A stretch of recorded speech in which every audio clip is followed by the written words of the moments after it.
Este episodio llega a ti gracias a Advenio, Centros de Desarrollo Infantil con un programa pedagógico para niños y niñas desde los 43 días hasta los 6 años de edad. Advenio tiene el propósito de cambiar el mundo a través de la primera infancia. Si quieres más información, visita www.advenio.mx o llama al 800 Advenio. Hola, yo soy Tania Rendón y soy la típica mujer dramática, soñadora, luchona, idealista, feminista, valiente. Sí, muy valiente. En este podcast hablaremos de todos los temas que todo el mundo habla, pero que generalmente no profundizan. Quédate con nosotros. Esto es Transparencias. Hola, hola, ¿cómo están? Bienvenidos a un episodio más de Transparencias. Es bien bonito saludarlos como cada jueves, cada semana, incluso en los otros días de la semana que siempre recibimos mensajes muy lindos de parte de todos ustedes. Fíjense que yo creo que un tema que hemos escuchado más a menudo, sobre todo en este último año que hemos pasado, es el tema de la depresión y de la ansiedad. Es por eso que el día de hoy vamos a platicar acerca de este tema, pero de una manera extendida, porque no solamente vamos a hablar de la depresión en adultos, sino también en niños. ¿Qué? ¿Cómo que niños? ¿Cómo que un niño tiene depresión? Pues sí, esto puede pasar, esto es real y puede que a lo mejor a tu niño, hijo, hija o incluso algún conocido pueda estar viviendo esto y no lo sabes y tienes las herramientas para poder ayudarlo. Quiero presentarles a Lulú Huesca. Ella es psicoterapeuta, le encanta la música y el desarrollo de los niños. Es fundadora de Ubita Psicoterapia Infantil y esta es precisamente una propuesta innovadora de terapia infantil en la que lleva pues un acompañamiento al niño por medio de las artes y el juego. Bienvenida, ¿cómo estás? Muchas gracias, Tania. Muy bien, ¿y tú? Muy bien, bien contenta de que estés aquí. Gracias por estar con nosotros. Y bueno, precisamente como lo mencionaba al principio de este episodio, el tema de la depresión. Yo creo que muchísima gente hemos pasado por esto y quiero serte sincera, cuando yo escuchaba que había gente que tenía depresión o que me hablaban amigas de que se sentían deprimidas, yo decía, la depresión no existe. O sea, porque yo nunca en mi vida había sentido algo similar hasta que lo sentí, hasta que lo padecí y resulta que me diagnosticaron distimia y ahora tengo una depresión extendida y fue cuando empecé a hablar un poco más del tema porque te da miedo, no sabes qué está pasando. Entonces vámonos por partes, Lulu. Yo quiero saber primero, ¿qué es la depresión? Sí, claro. Mira, como lo mencionas, sí es un tema tabú o ha sido un tema tabú que a raíz de que surgió el COVID empezó como a surgir un poco más, como lo mencionas, y la depresión, al menos como yo la conozco, es una respuesta inconsciente. Ajá. Donde el organismo hace frente a una realidad a la que no puede o no sabe cómo manejar. Okay. Entonces la persona tiene sentimientos de inferioridad, a lo mejor de inutilidad, de no sé cómo salir o no sé cómo dar respuesta a esto que me está sucediendo, que no es tristeza, que ya pasa a ser un sufrimiento o dolor. Uh-huh. Fíjate que yo me di cuenta, porque un amigo me dijo, oye, te veo como rara últimamente. Y yo, ay, pues fíjate que sí, me siento rara, como que nada me molesta, nada me irrita, nada me emociona, nada. Y me dijo, oye, tú tienes distimia, ve a revisarte, ¿no? Y efectivamente, ya les había platicado de esto, la distimia como es como una depresión extendida. Pero muchas veces, Lulu, cuando nosotros escuchamos que alguien tiene depresión o incluso nosotros mismos de que, ay, es que estoy deprimida, realmente no sabemos el significado real. Así es, se romantiza el término. Ajá, se romantiza y es que, ay, vi la película y me deprimí. Ay, vi al señor llorando y me deprimí. Y realmente la depresión no tiene nada que ver con eso, ¿verdad? Así es, no, es muy diferente. Usan mucho el término, como decía, para dar a ver que hay una tristeza. Porque sí hay algo a lo mejor que me movió internamente porque vi una película, porque me sucedió algo, porque vi a alguien. Pero sí es muy diferente el autodiagnosticarte, estoy deprimida, mi hijo es deprimido, mi amigo es deprimida, a que realmente lo tengas. Sí hay cierta sintomatología. ¿Cuáles? Por ejemplo, digo, para ir entrando en calorcito e ir entendiendo qué es exactamente la depresión. Sí, claro. Los síntomas pueden ser desde sentimientos, como lo decía, de indefensión, de desesperanza. La persona no se levanta de la cama en ocasiones. Hay mucha fatiga, hay falta de energía, cambian los hábitos de sueño y los hábitos de alimentación en el sentido de que a lo mejor come más o come menos, hay hipersomnia e insomnia, vaya así. Y la persona también pierde interés sobre las cosas que usualmente le gustaban, ya no tiene como ganas y en ocasiones sí puede repetir mucho el de qué sentido tiene vivir, ¿no?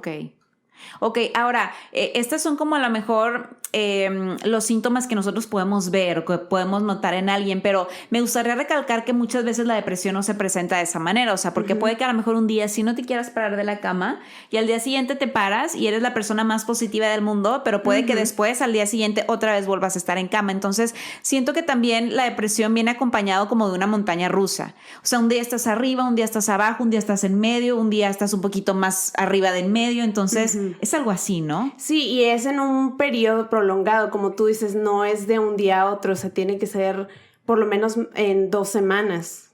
Ok. Ahora, ¿cómo atacar la depresión? Digo, sé que se escucha mucho de ve a terapia, lee, medita, haz oración, pero yo soy firmemente creyente de que la depresión no se puede atacar solos. O sea, necesitas estar acompañado de un guía profesional, más allá de la cuestión espiritual, que para muchas personas puede ser una herramienta muy fuerte. Siento que debes de ir acompañado de alguien que le sepa el tema, ¿no? Sí, claro, necesitas, como tú dices, sí se necesita un proceso psicoterapéutico y ya en los casos más de riesgo, por ejemplo, ya en un caso donde ya podría ser un suicidio, entonces sí ir con un psiquiatra sin dejar la parte de la psicoterapia. Pero sí es súper importante como tú lo mencionas, el tener esa red de apoyo, el no dejar de lado, que no es lo más importante y nunca jamás va a suplir una terapia, pero sí es importante el conocer quiénes son las personas en quien confío, quien me van a apoyar, porque ellos son los que pueden ayudarme en un momento a levantarme sin ser terapia, repito, pero sí es importante, y tanto como niños como adultos, ayuda a tener esa como confianza y seguridad en sí mismo. Y ya en un proceso terapéutico, por ejemplo, hablando ahorita que yo estoy formándome un poquito más en la terapia Gestalt, que está muy padre, se hace un ejercicio de la silla vacía, donde se le pide a la persona que ponga a enfrentar esos sentimientos de a lo mejor culpabilidad, así como esos sentimientos de inferioridad, vaya, enfrentarlos y tener ese diálogo de esos sentimientos donde literal tú mismo te vas cambiando de lugar y enfrentándote, ¿no? Y ir guiando ese proceso para pues ir sanando eso y descubrirte a ti, porque, bueno, hablando de todo esto de la depresión y de que es un tabú, pues nosotros crecimos, o al menos a mí me tocó y lo he visto que algunas veces todavía se presenta, que desde niños nos dicen sonríe o no llores, no te pasó nada, se cae el niño y no te pasó nada, estás bien. O incluso de adultos, ay no, por favor no llores, ya cálmate, ¿no? Cuando más bien deberíamos de acompañar ese proceso, a lo mejor no decirle no llores, sino cómo puedo ayudarte o simplemente escuchar. A veces no es necesario decir nada, simplemente escuchar, el darle un abrazo a la persona, el hacerle sentir que está acompañada, ¿no? Claro, y fíjate que lo que dices me causa muchísimo ruido porque yo tengo una persona muy cercana en mi vida que lleva muchos años en depresión, tiene como una especie de distimia igual, ¿no? Entonces, pues obviamente cuando es una persona tan cercana a ti, pues tratas de ayudarla de todas las maneras posibles, con terapia, con ayuda espiritual, con herramientas, con paseos, con viajes, con muchas cosas. Y bueno, después de ciertos años, o sea, ves que la persona sigue como en esa depresión, ya no encuentras la manera de ayudarla. ¿Qué se puede hacer, por ejemplo, en esos casos? Porque seguramente habrá mucha gente que tiene algún conocido familiar así. Entonces, ¿qué hago? Digo, porque bueno, si tú ubicas a una persona que está en depresión, estas herramientas son válidas. ¿Cómo te ayudo? ¿Cómo puedo acompañarte? No te digo no llores, te acompaño y te abrazo en el proceso, pero alguien que ya lleva tanto tiempo sumergido en eso, ¿cómo le ayudas? Sí. También es bueno que la persona identifique, o es bueno ayudarle también a identificar dónde siento, por ejemplo, la depresión en este caso, en qué parte de mi cuerpo la siento y cómo la siento. Sí, es por ejemplo, suponiendo, en mi caso, cuando yo me enojo, mi enojo yo sé que lo tengo en el estómago y me empieza a doler, me empiezo a sentir mal, ¿no? El saber identificar eso ayuda para después ver, ok, tengo que tomar acción, esto que estoy sintiendo, ¿cómo entro en un espacio de calma? ¿O qué me hace entrar en un espacio de calma? Y es cuando podemos buscar actividades recreativas o que me gusten o que me ayuden a liberar todas esas emociones que traigo, ¿no? También es importante recalcar que no es dejar a la persona sola, pero sí también la persona tiene que decidir por sí misma, vaya a ver por sí misma, y precisamente en un proceso terapéutico es donde se va viendo todo eso para ayudar a la persona a volver a valorizarse a sí misma, porque están en ese sentimiento de estoy hundido y no puedo salir de aquí, no sé cómo. Claro, no valgo nada, no estoy bonita, ya nadie me quiere, o sea, muchas cuestiones que ellos se dicen a sí mismos, pero qué padre que mencionas que es una decisión bien personal. O sea, yo me acuerdo que, o sea, probablemente siga como en esa distimia, pero estoy en terapia, pero yo me acuerdo que cuando más mal me sentía, que estaba en una depresión y ni siquiera yo lo sabía, acepté la ayuda, ¿sabes? Acepté la ayuda y en el sentido de me voy a comprometer conmigo misma porque algo está pasando en mí que sé que no está bien, no sé qué sea, pero pues yo necesito a alguien que me acompañe en este proceso. Entonces, muchas veces la gente o incluso nosotros mismos estamos esperando que alguien nos rescate. Como el cuento de Disney, ¿no? Está la princesa arriba del castillo y estás esperando que llegue tu príncipe azul y te rescate. Y siento que en la realidad eso no sucede. Así es. Lo haces tú. Exactamente. Ahora, pasando al tema, porque sé que eres psicoterapeuta infantil y ahorita hablamos de la cuestión gestal que te estás preparando, hay muchos niños que sufren de depresión y esto realmente también es un tabú que hay en México por lo mismo de que estamos como en una sociedad como de mente muy chiquita. ¿Cómo es posible que un niño pueda tener depresión si todo lo tiene, todo le doy, todo le compro? Ellos no tienen estrés, no pagan cosas, no van a trabajar. ¿Cómo podemos saber que un niño tiene depresión? ¿Cómo lo identificamos? Sí, claro. Fíjate, antes de mencionar eso, ahorita lo que me estabas diciendo me sonó mucho porque ayer estaba leyendo, no me acuerdo, algo vi en redes, algo así de cómo muchas veces creemos de que pues le doy todo, le doy los juguetes, le doy todas las cosas y aún así me está exigiendo más, cuando lo más importante es la parte afectiva. La necesidad psicológica más importante de un niño es el apego.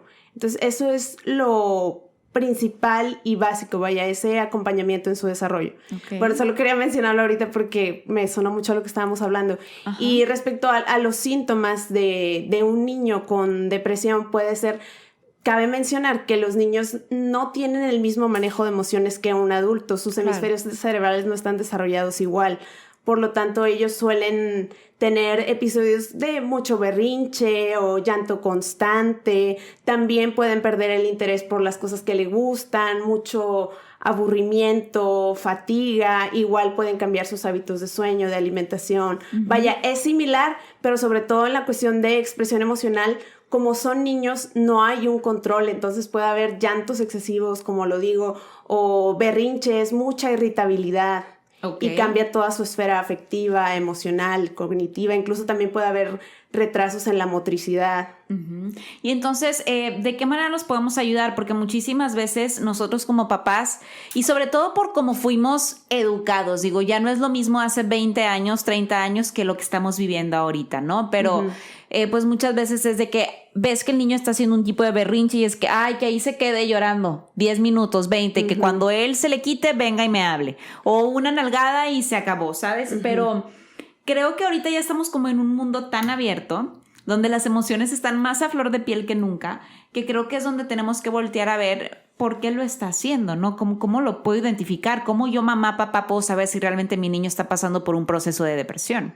Exacto, siempre hay algo detrás de todas esas conductas, de un berrinche, de un llanto, de una rabieta. Siempre hay que buscar conectar con el niño en el sentido de, bueno, me voy a acercar y tengo que observar por qué me está haciendo ese berrinche, qué conducta hay detrás de eso o qué está sintiendo, y entonces generar ese momento de comunicación con ellos, de saber por qué te sientes así, qué pasó, es que yo quería el juguete o es que tengo sueño, que a veces son más chicos y no te das cuenta, pero relacionas, es que no se tomó la siesta o es que X cosa, ¿no? Sí tenemos que ser muy cuidadosos y observar todas esas detalles. Exactamente, porque todo viene desde atrás, no nada más hay que echarle la culpa al hijo. Exacto. Y también una cuestión que a mí me llama muchísimo la atención, porque lo estoy viendo ahorita muy de cerca, que estoy como en terapia con mi hijo también, porque empezó berrinchudo y todo, entonces luego levanté las antenitas y fuimos a una terapia primero su papá y yo.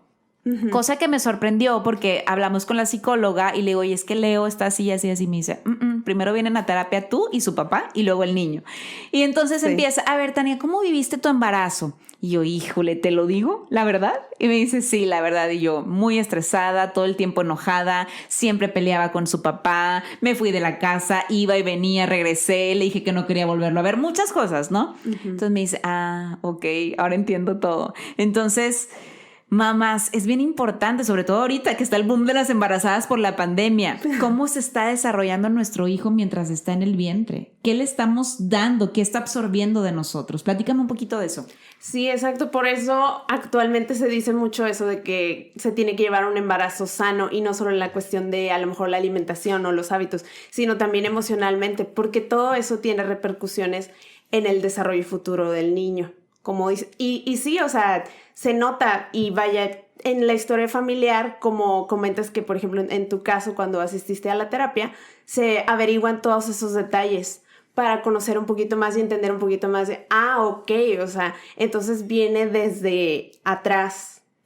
Wow, o sea, fíjense nada más. Y por ejemplo, Lulu, científicamente hablando, cuando nosotros no llevamos como el mejor embarazo o no lo llevamos como en la manera más sana emocionalmente hablando, hay como algo químico, científico, extraño ahí que nosotros le damos directamente al niño.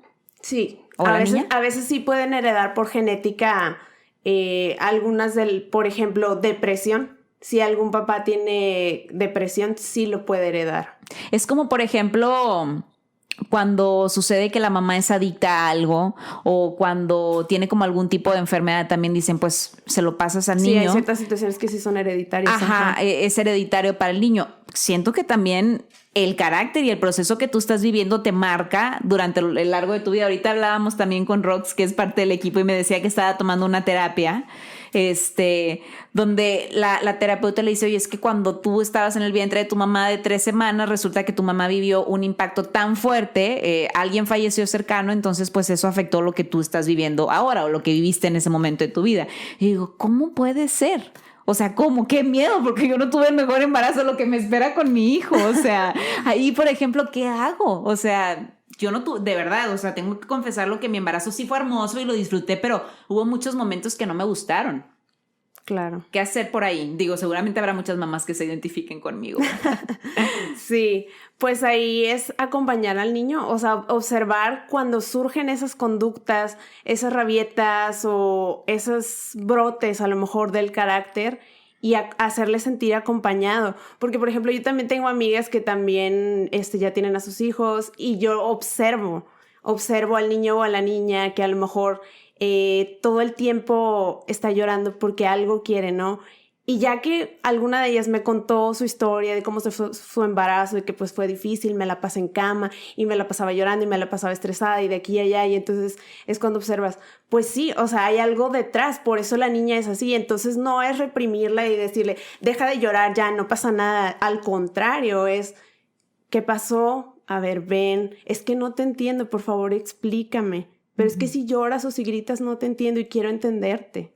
Lo tengo comprobadísimo. Digo, hay veces que la impaciencia me gana y es de que deja de llorar, ya no llores, Leo, deja de llorar, ¿sabes? Pero muchas veces cuando estoy consciente y presente es de que, a ver, mi amor, ¿qué pasa? Y ahí es donde Leo se comunica conmigo. Es que no quise saludar, es que me daba pena, es que no sé qué, ¿sabes? Entonces es donde el niño trae guardadito su sentimiento, pero híjole, es que como adultos nos gana la prisa, nos gana el tiempo, nos gana el coraje, nos gana el estrés y muchas veces no tenemos como esa conexión y ese espacio de podernos sentar con ellos y decirle, a ver, ¿por qué te sientes así? ¿Qué está pasando? Es como los adultos, o sea, cuando lloramos, estamos llorando por algo, o sea, más allá de lo que te sucedió en el momento, como que logras sacar algo que a lo mejor traías guardadito de algunos días y por eso también estás llorando. Lo mismo supongo sucede con los niños. Sí, claro, y como te decía, los niños no lo expresan igual porque no tienen el mismo manejo de emociones que nosotros. Entonces los niños lo pueden expresar en una rabieta, en un berrinche, ay, no quiero, o el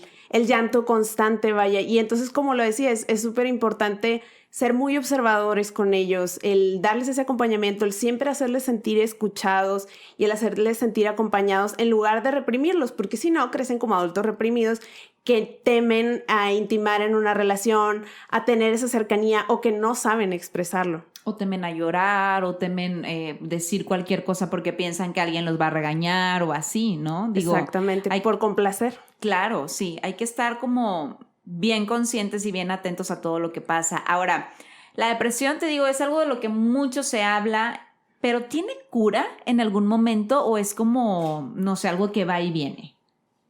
Sí, tiene cura.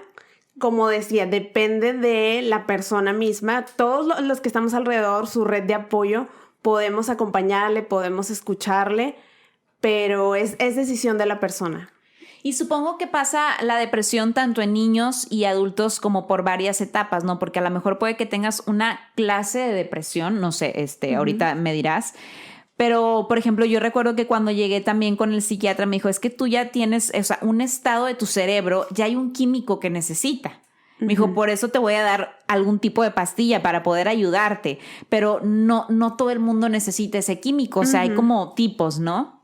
Sí, no siempre se puede medicar nada más porque la amiga de la vecina lo recomendó o porque la prima o X persona lo realizó. Sí es importante el asistir con un especialista, el que nos diagnostique y que nos diga, oye, pues en este caso sí vas a requerir medicamentos o en este caso no, y se puede suspender, vaya, porque me ha tocado casos que llegan mamás conmigo y me dicen, no, pues es que la niña tenía X situación y me dijeron que la medicara. Y resulta que no necesitaba medicarse, que era una situación más conductual que no requería conducta. Entonces es súper importante no seguir esos consejos de la amiga de la prima o le funcionó a la vecina, me explico. No podemos nosotros diagnosticar a un niño o a un adulto nada más con verlo. Sí se necesita el acompañamiento de un especialista. Ahora, una vez identificando ya sea a un niño o un adulto que tiene depresión, ¿qué factores no lo ayudan? Por ejemplo, no sé, la mamá que siempre le está gritando, el ver cada vez redes sociales, compararse. ¿Qué factores no ayudan en las dos personas, tanto niño como adulto? Digo, depende de cada caso porque a cada quien nos afectan cosas diferentes, pero el hecho de querer reprimir, como lo decía, eso es fatal. El querer reprimir ya sea al adulto o al niño, el no llores, no pasa nada. Eso es algo que no deberíamos hacer y que muchas veces nos gana, ¿no? Nos gana la emoción, la prisa o me están viendo, ¿no? A lo mejor estamos en un lugar público y el niño empieza a llorar y, ay, no, ya cállate, ya, no pasa nada, ya en la casa hablamos, ¿no? Entonces, en lugar de eso, como les decía, dar ese acompañamiento. Sé que lo repito mucho, pero sí es súper importante. Por ejemplo, en un adulto, la exposición a redes sociales sí también es un factor, pero también igual, es cosa de la persona. Si en este momento a mí como persona me afecta ver las redes sociales, en este momento las dejo. A lo mejor en un futuro puedo retomar, pero en este momento yo no me siento bien conmigo, siento que me estoy comparando mucho, entonces por mi salud mental prefiero un momento dejar de seguir cuentas. Yo lo he hecho de que, sabes que, oye, no quiero seguir esta cuenta porque me empiezo a comparar y cada quien somos diferentes y cada quien tiene su forma única y especial de ser, ¿no? Totalmente. Y esto me lo dijo hace días una amiga con la que platicaba, que le digo, es que fíjate que me siento en una etapa de mi vida como bonita, estoy plena, tengo mi trabajo, le digo, pero pues me deprimo a veces porque volteo a ver y todas mis amigas están casadas, ya van a la segunda, tercera ronda de hijos, ya todas tienen una persona estable y así, y me habla por teléfono y me dice, deja de compararte, o sea, es lo peor que puede hacer el ser humano. Me dijo, no puedes estar volteando a ver qué tiene el demás. Me dijo, considera que el momento en el que estás aquí presente y ahora es un momento que tú tienes que estar viviendo. Punto. Así te tocó, porque su historia con la mía es muy similar. Ella es mamá soltera, tiene un hijo también como de la edad y así. Y me dice, si no hubiera pasado todo lo que ha pasado, no hubieras llegado hasta donde has llegado. Y me dijo, y a lo mejor esas que ya tienen 3, 4 niños posiblemente quieran tener lo que tú tienes y no, porque ellas están siendo mamás ahorita. Y yo, tienes toda la razón del mundo. O sea, yo creo que ahí es donde empieza como, por ejemplo, ese indicio de una depresión que ya viene más fuerte después, el empezarnos a comparar, cosa que nadie debería de hacer.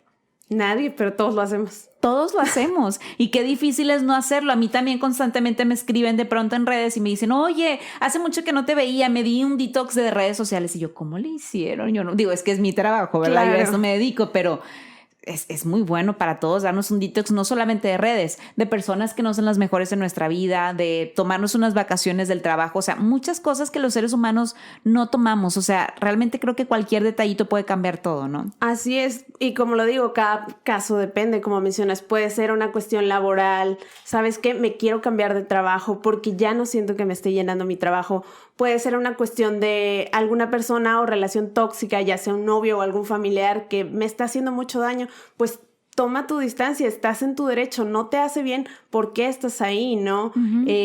No sé, o sea, hay un sinfín de cosas, depende también del caso, ¿no? Ok, pues muchas gracias, Lulu. Yo quiero platicar mucho siempre con los invitados, pero tenemos el tiempo cortito. ¿Algo más que quieras agregar, o sea, en cuestión de este tema, basándonos en depresión tanto en niños y en adultos? ¿Qué más debemos de saber? ¿En qué debemos de estar informados para, pues, en cualquier momento presentarse este tipo de situación, poder darle, pues, ahora sí que enfrentarla, ¿no? Sí, claro. Creo que es súper importante observar, como decía, todos los síntomas. Y sobre todo si la persona o el niño tiene esos pensamientos de muerte o pensamientos de la vida no tiene sentido, ahí ya es un punto rojo, ahí ya puede llegar a un suicidio. Entonces sí hay que cuidar mucho el observar toda esa sintomatología y en caso de ser necesario, pues llevar al niño o a la persona a una terapia, ¿no? Y súper importante, como ya lo vengo diciendo mucho, el no reprimir, el acompañar, el escuchar al niño o al adulto. Aplica con ambos casos. Exacto, es por eso que hay que ser muy observadores. Si como papás tienes hijos, ¿qué están viendo en la tele? ¿Qué están dibujando? Por ejemplo, yo me di cuenta hace días que Leo dibujaba mucho como el camino de un castor. Uh-huh. Y Leo le tiene miedo a la oscuridad. Entonces, como que representa un poco el miedo que él tiene actualmente, ¿no? Este miedo se desarrolló mucho más en la pandemia, pero él, o sea, quiere estar siempre acompañado. O sea, apagas la luz de un lugar y corre inmediatamente detrás de ti. Entonces me decía hace días, es que el castor va abriendo el camino oscuro, mamá. Entonces, y eso es lo que pinta últimamente, porque es un miedo que tiene, que bueno, estamos trabajando en eso y lo vamos a ayudar a que lo enfrente, pero ve cómo todo se relaciona. Los niños hablan a través del juego. En su juego es donde puedes ver todo su mundo interior. Exactamente. Pues bueno, hay que ser muy observadores. ¿Dónde te pueden contactar las personas? Supongo que estás dando terapias para niños, ¿verdad? A través del juego y de la música. ¿Dónde te pueden contactar? Sí, mis redes en Instagram es psico.ubita y en Facebook estoy como Ubita Psicoterapia Infantil. Perfecto, pues para que la contacten, seguramente pues ahí compartes información muy valiosa y de mucha ayuda para todos los que somos papás y para los que no también. Recuerden que la terapia en general, tanto para niños como adultos, es parte de nuestra canasta básica. Huevos, frijoles, chile, tomate y cebolla y terapia. Por favor. Por favor. Muchas gracias por todo. Muchas gracias, Tania. Yo soy Tania Rendón. Nos vemos y nos escuchamos el siguiente jueves. Bye bye. Bye.